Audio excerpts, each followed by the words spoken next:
Yay, we are officially now live on Facebook, the Facebook group, on LinkedIn. Hello to our LinkedIn followers, on YouTube, and of course, still up here on Instagram. For everyone on Instagram, you'll be able to see me. You'll be able to hear Kirstie. But if you'd like to be able to see Kirstie, please do jump over onto Facebook. So before we get stuck in, I do, just for anyone who's new, if you are new to CEO Diaries, if this is the first time you're joining us, pop a yes in the chat. No matter where you comment, I'm able to see it. We're pulling all of the questions you have, all of the comments, all of the feedback into a single viewing station. So we want to make this as interactive as possible.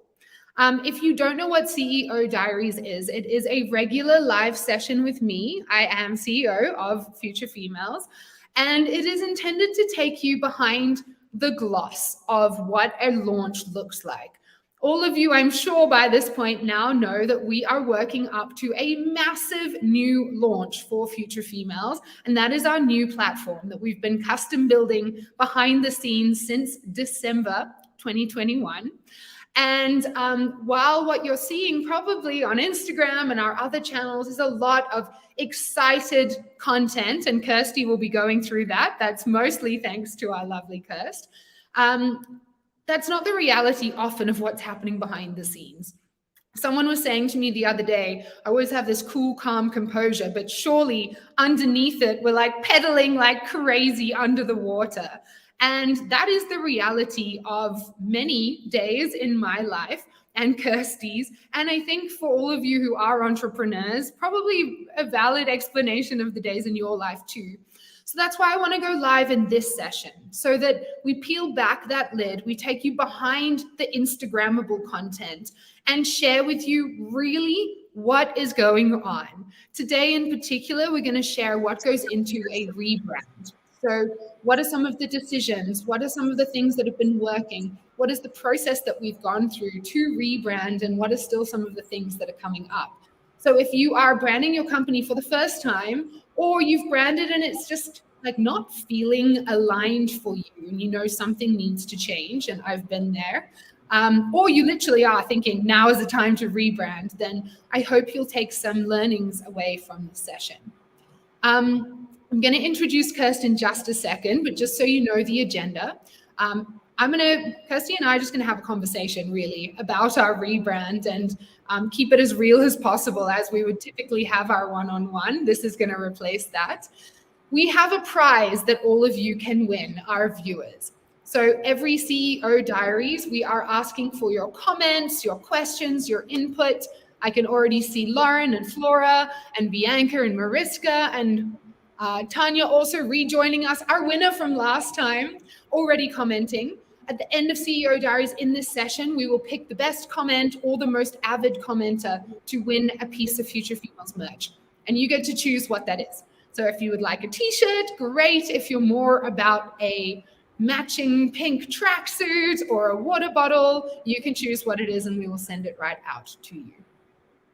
Without further ado, guys, I would love to introduce you to Kirstie. Kirstie, do you want to just give a bit of an intro of yourself? Yes, of course. Hello, everyone. I'm Kirstie and I'm head of design at Future Females. I've been working at Future Females for, what's it now? Probably like 2.5 years. 2.5 amazing years. I'm super excited to share what we've been up to and how we've been doing it.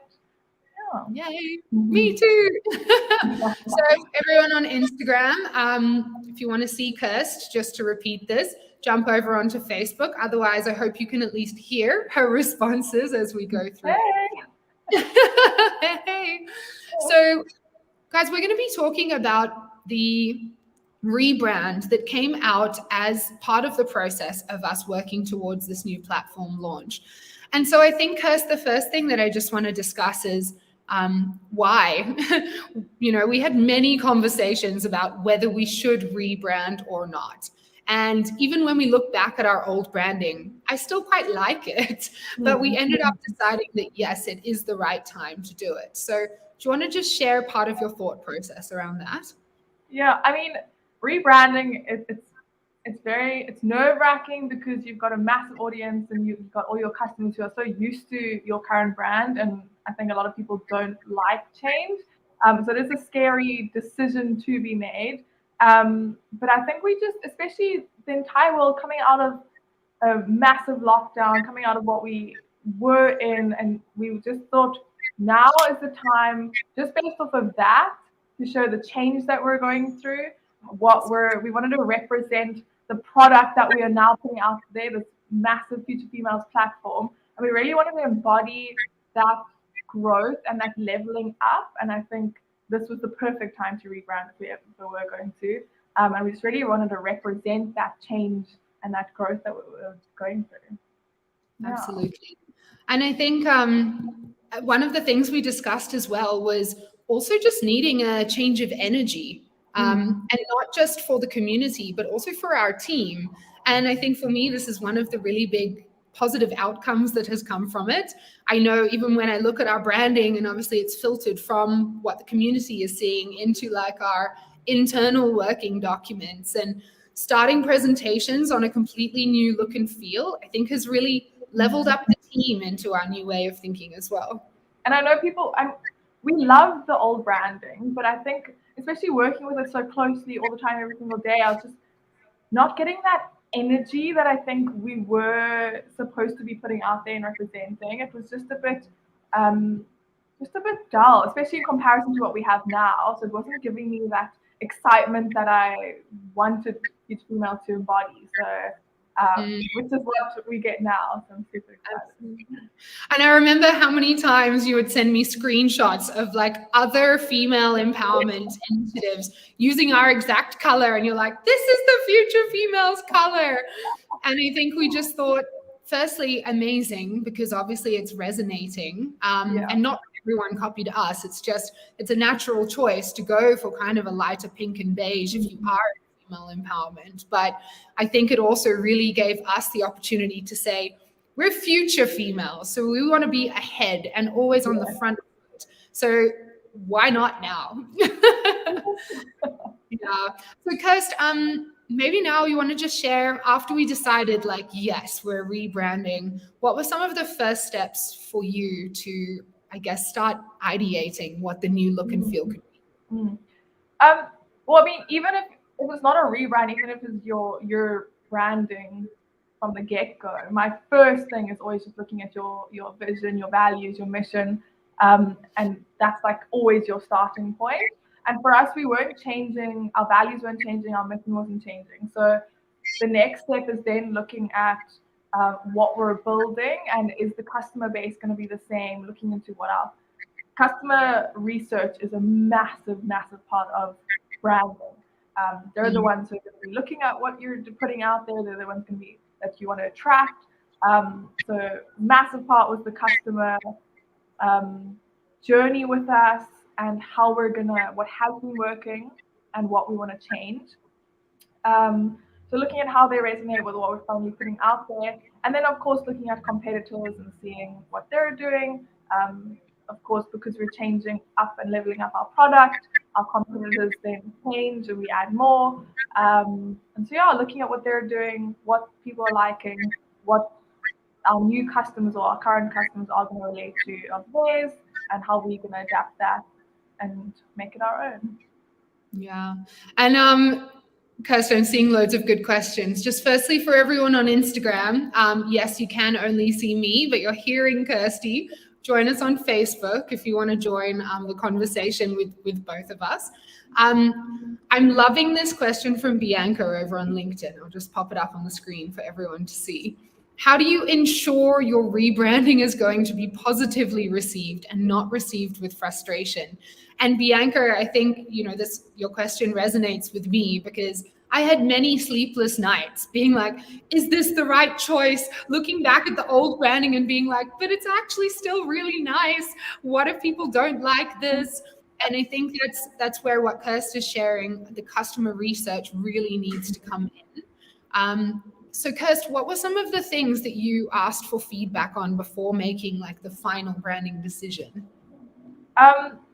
One of the things, so I love that question, because I think one of the hardest things was you can't make all the decisions yourself and just assume what your customers are going to like and what people are going to resonate with. And so not only doing customer research, but also one of our biggest decisions was actually involving the community and our customers. So two things that we really needed assistance with and feedback on was the color was going to be a massive, massive change. So we really wanted to see what people were going to resonate with. Pink is obviously our like foundation color, but there's so many different pinks you can choose from. And pink, and like with any other color, it means certain things. So the array that you can get with the different pinks and what those are each going to mean. What is our customer, our new customer, what are they going to resonate most with? So that was a massive thing. And also deciding, do people want light mode or dark mode? Do they relate more to a lighter look and feel, the darker look and feel? Things like that. And then the second part, which people often don't think is a part of branding, is the language. What do people want to hear or listen to? What are they going to stop and scroll and read through? What do they want to be called? What language? Do you like swearing? Do you like talking like a sister to someone or a best friend, or do you want to be told what to do? So what relationship do you have with your customer? Who are you to them, and how do you speak to them? So that was two major things: was the color and the language. Absolutely. And I think just jumping in on jumping back on Instagram over here. So Julia, I love this question. Is it a good idea to change branding and target audience at the same time? And I think this is relevant to talk about now, because when you're doing and acting on customer research, you do want to make sure that it is your target audience that you're getting the feedback from. So at Future Females, I know one of the things that we not struggle but have to consider is that we have a for-profit and a not-for-profit, and we have slightly different target audiences in both. And so when we were putting our branding out there, we asked everyone, but we really had to segment the feedback to be sure that the bits of feedback we were acting on was in fact the right target audience for our new platform. And even re-looking at what we call our customer personas. If you guys don't have them, it's essentially a profile of a single real person that you're looking to attract. So we have one, her name is Lisa. Lisa, if you're watching, you are our customer persona. I don't know if you know that. Lisa's been a member of Future Females for a really long time. And so we were like, actually, if we focus only on what would Lisa resonate with, what would Lisa like, and look at feedback from people who align with that persona, that's going to put us in the best stead. One of the weird things that happened for us was actually, and you know, Kirstie, you put your surveys out about which colors do you like, which copy do you like, and we sent it by email, but also on our different social channels, and we got different feedback on each. I think on LinkedIn, people were like, no, I don't want to be called female entrepreneur. I just want to be called entrepreneur. And on Instagram, people were like, I really don't care. Just give me the content. So that was quite an interesting. Important because you do have different audiences on different platforms. And then, so sometimes you're not going to just generalize everything. Like on LinkedIn, we're going to be putting out more of this type of content, and we're going to slightly tweak the language a little bit for them. And then on Instagram, we're going to just give them what they want over there. As long as it represents your brand and your persona, there might be slight tweaks for different platforms. But also our target audience, remember, it's so easy to have 7 different personas because you want to talk to everyone, but you got to really look down at who are the people who are actually buying your product, who is actually the person that is your customer. And of course we want everyone to be, but it's not. So really try research into who that person is, what they're liking, what they're attracted to, and then build from there. Kirstie, I'm going to pop this question up for you to answer because I think it's a great one. Jessica, have you received any negative feedback regarding choosing pink as the brand color? If yes, how do you handle it? Have you received it? Yes. I have. I can share it after. Not negative, but constructive. Yes. I think definitely when I was speaking to a lot of people even before we launched, People are like, oh my gosh, no, don't change. We love what you're doing. And I think it's because people aren't open to change. So you gotta take everything with a pinch of salt, and go with what the majority is, what you base your research on, and really kind of stick with your gut. Um, you're never going to please anyone. When you're branding, just always keep that in the back of your mind. You're never going to please everyone. And really, I think just be open to criticism, because if this is your customers, they're always right. But also, take their feedback and listen to what they're saying. They ask them why. Why don't you like this? Why don't you like that? And then use it or don't use it. Up to you. Yeah. I think often the power of customer feedback is in the way you ask the question. And if you say, which do you like better, the old or the new? People often vote, but people don't often like change either. So you'll find people, even our internal team was like, oh, but I'm like used to this. It feels familiar. That's my comfort zone. But that doesn't necessarily mean that the change won't be positively received. So I think the question that I personally got the most value out of was sharing the new branding, like you did, Kirst, and saying, what are the three words that come to mind first when you see this? And the word that came through most often, repetitively for us, was bold. So many people said bold, and we were like, great, that is perfect validation, because that is what we want. We don't feel like the old branding embodies the bold, futuristic, action-taking persona that we know of our Future Females community. So I think if you're ever unsure, that question was really powerful for us. And also the other tactic that we used was marking it up into something that we generally put out there. So it was using the current colors in this markup and then putting the new ones. Because if you just put two colors, then people say, oh, we like the older one or we like that one, but you can't actually see it in like a tangible way. So to just mark it up into something was a lot easier for people to understand how it's going to be used and shown. And yeah. Absolutely. So Bianca's asking about the sweet spot between what you love and what your clientele loves. I'm going to ask you kind of around that question, because something that I really admire about your process is it doesn't start with picking the color. You shared like it starts with the vision and the values. And when you start there, then it's always going to be at that sweet point of matching your personal and the community, I guess, preferences. But the second thing that you always do is start conceptually or with what I would call like motifs before then thinking about how that rolls out. Do you want to share a little bit about that? Yeah, I think branding can take as much time as you allow it. And so what helps you squash that timeline and really get things done is the research that you put behind it. So like I said, look at your values and your mission, your customers, do all the research beforehand before you start looking at anything visual. It's the emotion behind the brand. It's the audience, who's going to be looking at this, what are they liking, what are the competitors doing. So once you have all of this done, and you're really looking into the emotional side of it, it'll help you narrow down what the actual visual elements are going to be. So like I said, I normally go into what we did for our branding was look at what is currently working, which was we have the triangles and the very dynamic shape coming in.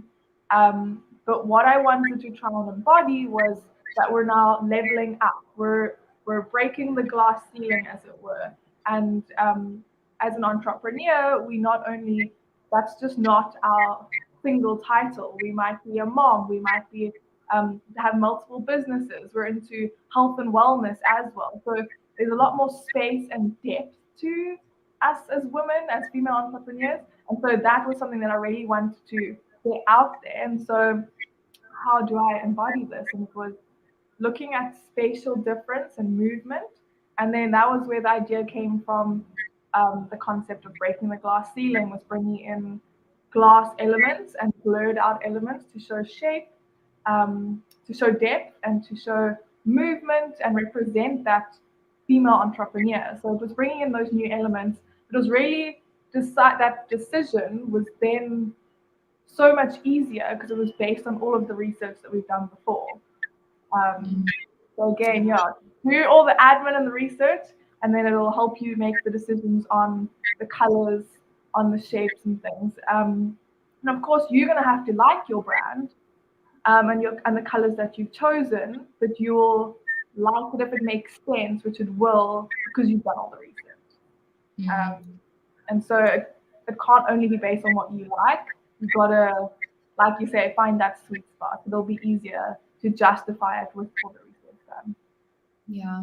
And I think that that's what I love about you sharing that is it's not something you necessarily can understand when you see it, but it's something you can feel.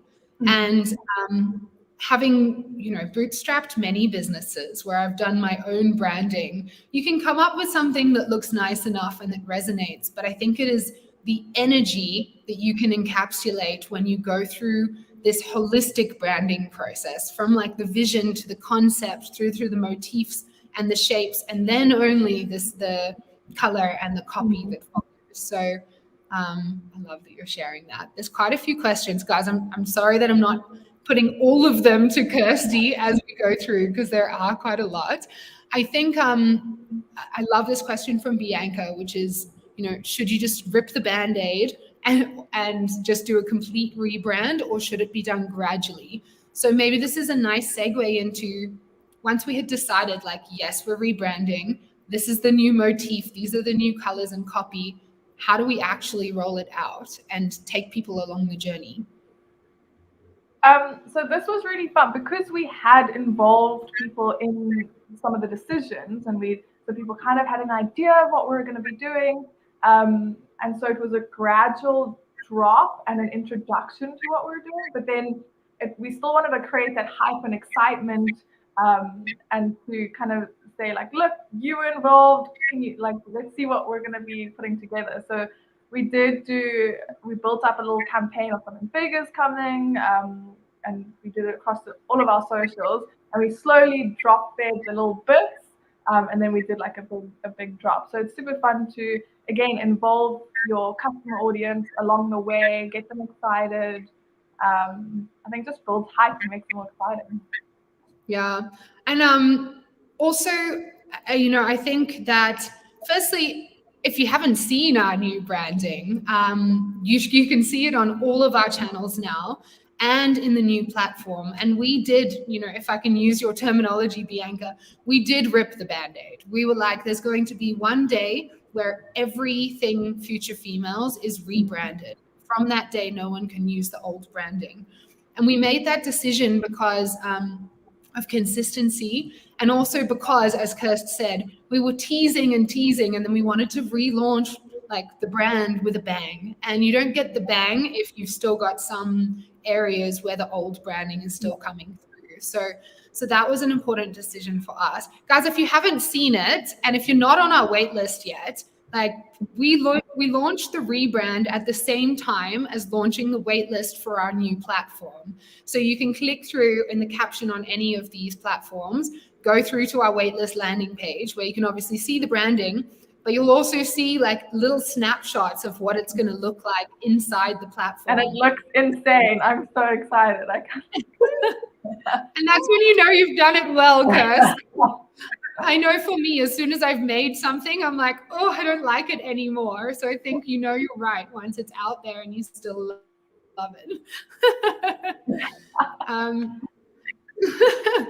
Candice is saying, can you mention something about brand and experience design? So actually, maybe this is a really good segue, because obviously we're building a freaking huge platform and there's been so many design decisions that have gone into that. Do you have maybe just a couple of nuggets to share on that process? I think a massive thing is people get always so nervous about, they spend so much time on making those final decisions on the colors, on this and that. Rip it off, launch it, and there's always things that you can tweak and change along the way.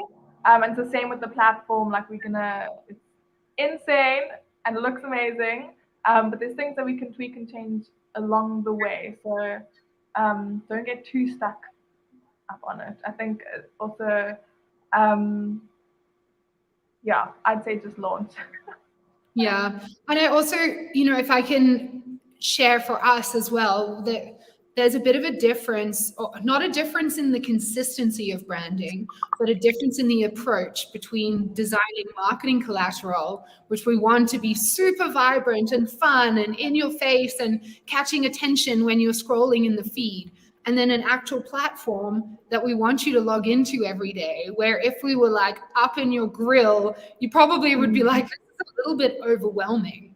And so I think, one of the things we did when it came to user experience design, being like the web pages, was actually taking as much out as possible, because it's more about the functionality than the big burst, right? And also try and, like, when you're creating these things, try and ask other people, and like if you're really not sure, then ask people, look at this, what do you think, how would you use it, how would you interact with this?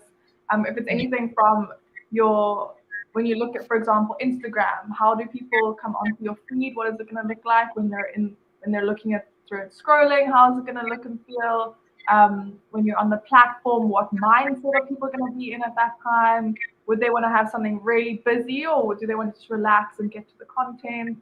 So really try and put yourself in their space, but then ask other people and see what their opinion is. Because again, you can't do it alone.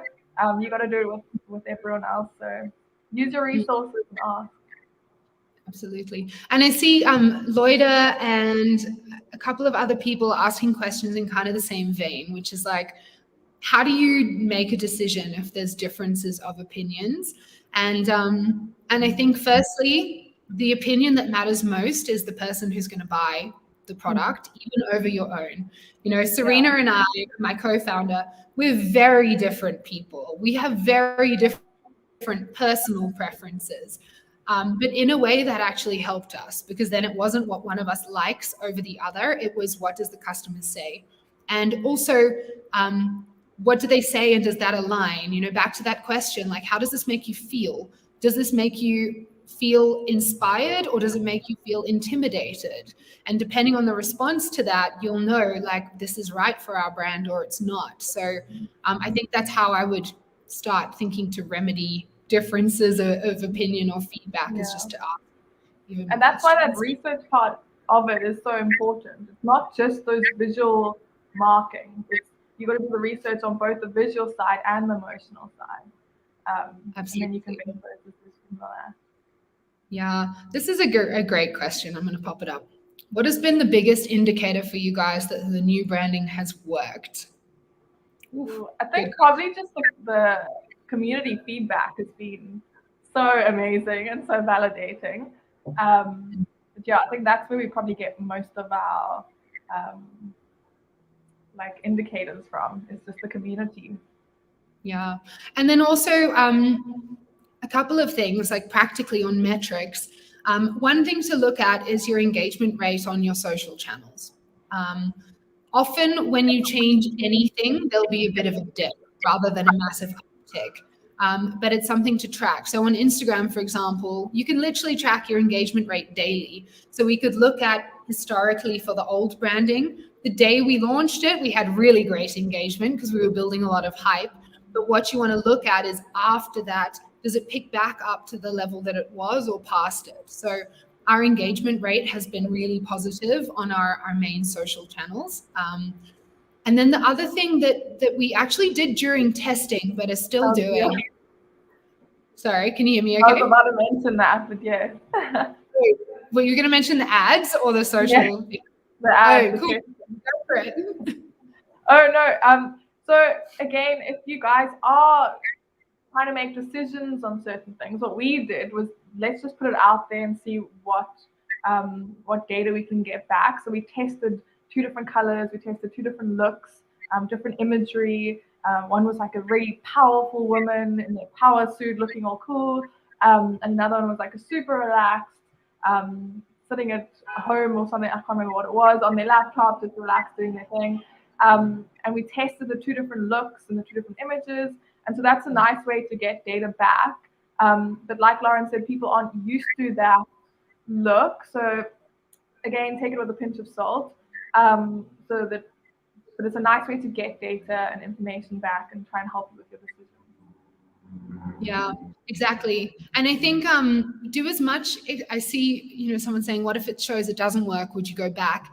I think, do as much experimenting as you can before the big reveal, because it's not a great brand experience for you to go, we'll take it back. I have seen brands do it. I remember there was I don't know if you have this in South Africa or anywhere else in the world, but it's an energy drink called Mother, and it was trying to be a competitor to Red Bull.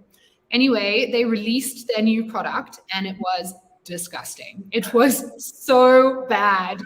And essentially, after like a few months, they took it back and then re-released with a completely different flavor.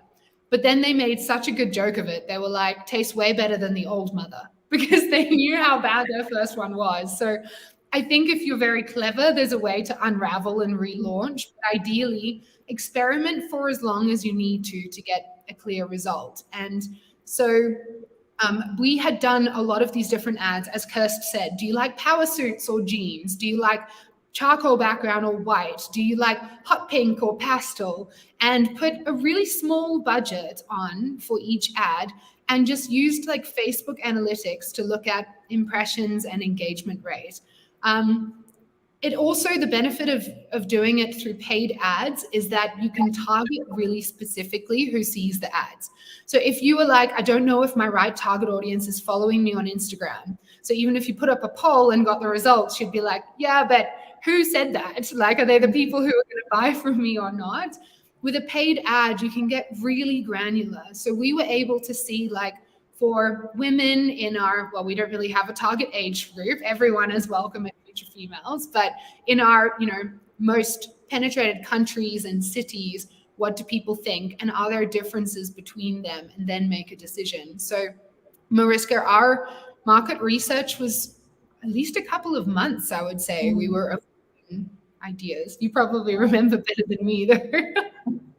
But also if you're putting out all of these questionnaires and your data is coming back that they're liking the thing that you're not, then you should probably let go of what you're liking and really look at the data and the research and make your brand decisions based on what your customer likes, not what you're liking. Absolutely. So guys, let us know if there are any more questions. I would just like to say that this rebrand, and I said it before, is part of Future Females really leveling up to offer the new platform that we're going to be opening the doors to soon to everyone on the wait list. So if you're not on the wait list, just click through and jump on so that you get invited to join our platform and to be one of the first people to experience it, but also to give us feedback. One of the, I guess, ongoing things that we've done is create this concept of becoming a founding member.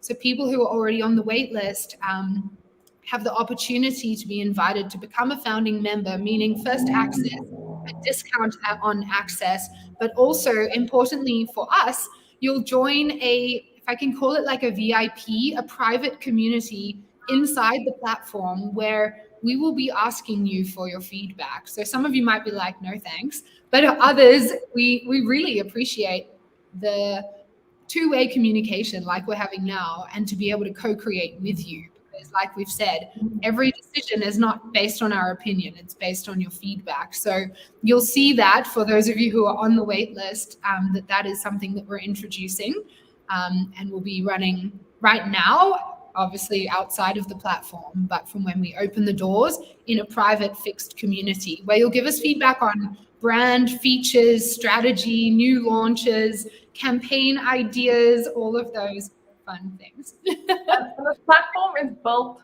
for you to level up. So if you can have decisions on how this is going to be and how your experience is going to be, I mean, why not? Exactly. So if you're not on the wait list, the link is in every single one of the channels we're live on now. So just click through, put your email in, put your phone as well if you're keen to be reached out to by WhatsApp, for example.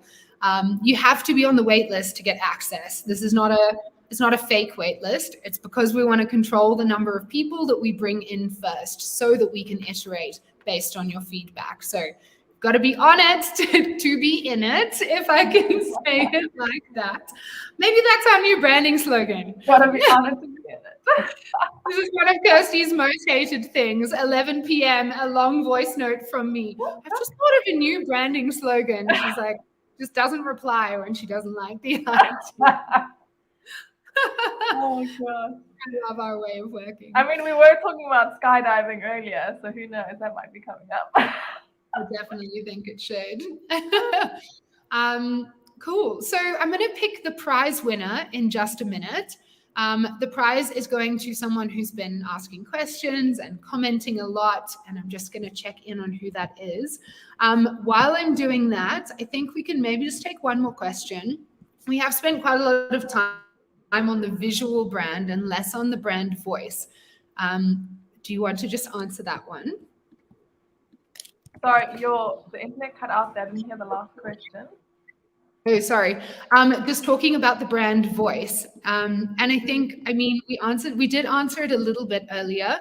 It was a very similar process of putting out a survey, asking people, but also, I mean, we did that one brand personality exercise, right, Kirst? Thinking about the different adjectives that we want someone to think of when they think of our brand almost as a person, right? Mm. Yeah. I think the voice is a hard one. You got to look at, again, like the research on your competitors and what they're doing, but also who you are as a person to your customer, and how would that relationship work, and how would they speak to that person. And again, it was a massive decision, was based off of what the community the feedback that we got from them. So we had an initial idea. We put those the different options out there, and then whatever we got back from the community is what we kind of decided and took on. That's what they're going to relate to most, so that's what we've chosen to do. But again, it's basing it off of that persona that we've decided, both on who your customer is, but also who you as a brand are and how you would speak. So yeah. Exactly. I think that was one of the really good exercises we did. It's like your brand as a person. Obviously, if you're a personal brand, it's easier. But your business brand, what would future females wear? What would they do when they get up in the morning? What does a day in the life look like for future females as a brand? It's also quite fun to put that together. Okay. I think it is time to announce our prize winner. We're actually going to pick two because my marketing manager has suggested one, and I also personally would just really love to award a second person. So, Flora, if you're listening, sorry, but I'm going off cuff. Our first winner is Grace Maroki from Facebook. Congratulations, Grace. You have won your choice of Future Females merchandise.